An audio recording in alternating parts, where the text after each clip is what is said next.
E adesso vi ho già fatto vedere il grafico dei stati dell'est europei, così tutti in crescita. La Germania dell'Est, che la ha optato per entrare all'interno della grande federazione tedesca, vediamo che anche a loro soffre questa sindrome di far parte di una realtà politica che è massa grande, che è inefficiente per questo periodo. E vediamo appunto che è in calo. Cioè loro ha tolto la strada opposta della Cecoslovacchia, che si è separata, ha fatto due stati indipendenti, che adesso si devono crescere tutti e due, e vediamo che è in calo. Lo sapevo che la Germania è il paese che contribuisce più schei all'Europa per lo sviluppo delle regioni più povere europee. E dopo un altro dato interessante è che la Germania è lo Stato europeo che riceve più schei dall'Europa per lo sviluppo della Germania dell'Est. Cioè, quindi tramite l'Europa che crea il mezzogiorno tedesco, ecco lì mezzo di teutonico. E cioè, con tutti i schei che si devono pompare a Berlino e alla Germania dell'Est, eccoli qua i risultati. Ah, è una roba prima che mi desmentica. La Germania la è uno Stato federale. Allora la prossima volta qualcuno vi parla di federalismo o autonomia, fai che vedere sto grafico qua e dopo vedrai che è secchietta del PAC. L'altro convegno che non è zero, però ho presentato un po' di roba anche sul federalismo, dicevo, perché al manco per l'Italia è utopico per via della situazione fiscale italiana, ma non voglio ripetermi. Qua vi dico semplicemente che in aggiunta è anche antistorico, cioè il federalismo è sempre stato un processo di aggregazione, è delle entità indipendenti che si federano. Non ti hai mai visto uno Stato centralista che forma una federazione decentralizzata? E sto qua è la storia dei cantoni svizzeri che ha formato la Confederazione Elvetica, appunto per far fronte a un problema esterno. Stesso per la Federazione Tedesca.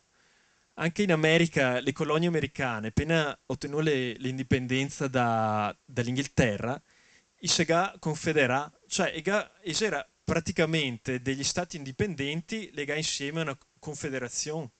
E già sta solo dopo per far fronte a inglesi, spagnoli, francesi, che ha creato una federazione più centralizzata. Cioè, in America, federalismo è sinonimo di centralismo, cioè è un processo di centralizzazione federale, è il governo centrale. E lo stesso anche da noi altri, il Pian de Asiago, che ha fatto il Sega Federà per far fronte ai Trentini. E solo dopo è a far parte della Repubblica Veneta per far fronte all'impero austro-ungarico. Insomma, che ha da essere un problema esterno per giustificare una federazione. E se entità indipendenti che si federano, mica qualcosa che ti regala il re ai suoi sudditi. Allora, in conclusione, a cosa serve lo sto contenitore Italia? Mi potrei capire in un'altra epoca se si pensava che una Venezia indipendente non la era fattibile.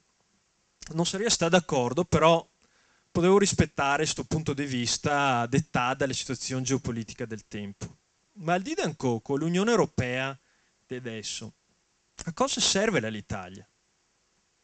Per la difesa che avevamo la Nato, per l'economia che avevamo l'euro, per la politica monetaria che avevamo la Banca Centrale Europea, per tutte queste altre robe che avevamo l'Unione Europea, l'antitrust, patent office, eccetera, eccetera. Allora a cosa serve la Italia?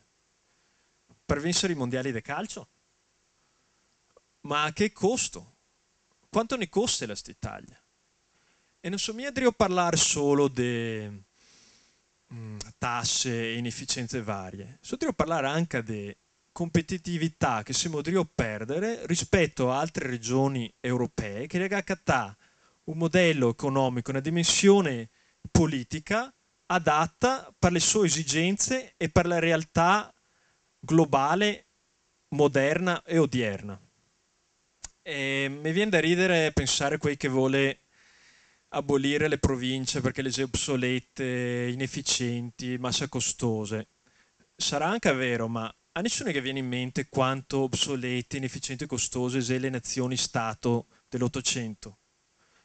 cioè, se enorme confronto all'inefficienza delle province, se quelle le vere inefficienze che avevamo da combattere. Insomma, avevamo da cavarci questo paraoccio italiano, avevamo da studiare il modello politico che funziona in altri stati europei che si devono sorpassarne. Avevamo da liberarsi da sti luoghi comuni che ne vuol far credere che indipendenza vuol dire manco rapporti commerciali o sociali con l'Italia. Se indipendenza le fosse manco commercio con l'Emilia, la Toscana o la Sicilia, allora neanche a me vorrei questo tipo di indipendenza. Ma la realtà è che indipendenza vuol dire più commercio, non manco commercio. Vuol dire far più skei e non fargliene de manco.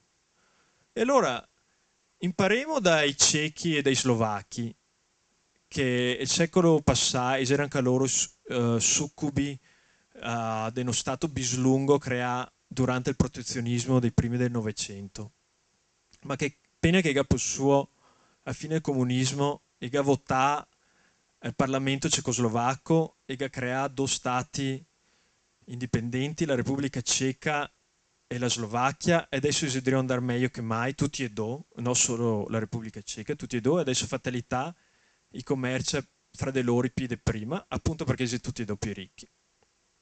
È l'incontrario della Germania dell'Est.